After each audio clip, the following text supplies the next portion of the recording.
नमस्कार दोस्तों, एस्ट्रोलॉजर कपिल मिश्रा में आपका बहुत बहुत स्वागत है। मित्रों, मेरे पास में कई बार एक विषय आता है और ये प्रश्न मुझसे कई बार पूछा गया है कि गुरुजी, हमारे बच्चों का मन पढ़ने में नहीं लगता, हम क्या करें।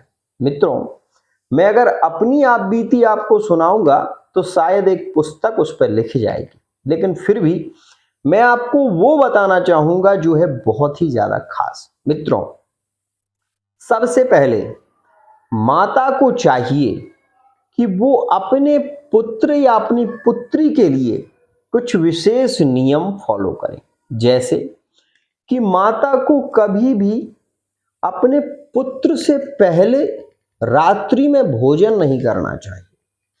आप इस बात का विशेष ध्यान रखें।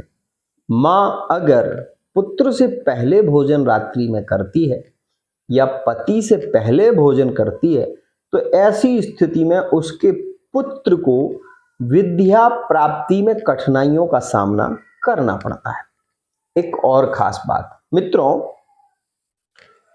एक मंत्र है और इसका जप बालक भी कर सकता है और उसकी मां भी कर सकती है। क्या करना है, ध्यान से सुनिएगा। मित्रों, एक तांबे के लोटे में थोड़े से तुलसी के पत्ते रात्रि में रख दो।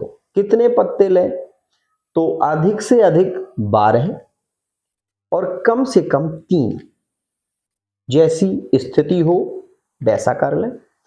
3 पत्ते कम से कम पानी में डाल के रात्रि में सोने से पहले रख दें और उसमें थोड़ी सी मिश्री, जो धागे वाली मिश्री आती है, वो ये ध्यान मां को रखना होगा। रात्रि में उसको रख दें।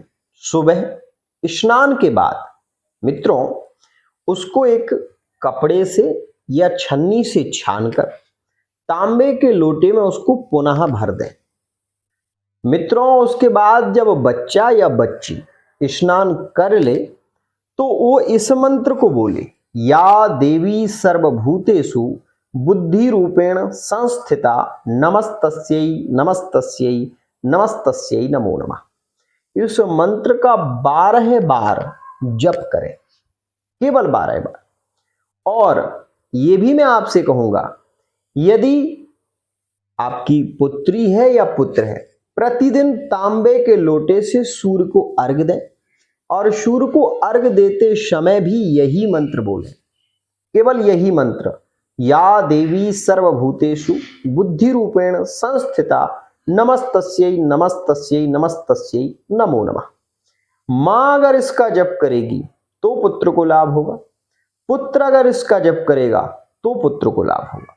मित्रों, कितनी भी बड़ी कठिनाई क्यों ना आ गई हो, अगर इस मंत्र का जप किया जाए तो सद्मार्ग और सद्बुद्धि 100% प्राप्त होती है। मैंने अपने जीवन में अनुभव किया है और यह वो सूत्र है जो मैं आपको दे रहा हूं, मुझे भी किसी ने दिया था। इसलिए यह विशेष रूप से ध्यान रखिएगा और इस नियम का जो भी पालन करेगा, जड़ से जड़ बुद्धि भी तीव्र बुद्धि वाला बन जाएगा। तो यह नियम जरूर फॉलो करें। एक और खास बात, मां को यह चाहिए कि वो पूर्णिमा का व्रत करे। अगर उनका बच्चा बुद्धि से कमजोर है, समाज में कई बार ऐसा होता है कि आपको दुख होता है कि आपका बच्चा बहुत ज्यादा विद्वान नहीं है। आप केवल प्रयत्न करेंगे तो सफलता जरूर मिलेगी। माता पिता का ही गुण बच्चों में होता है।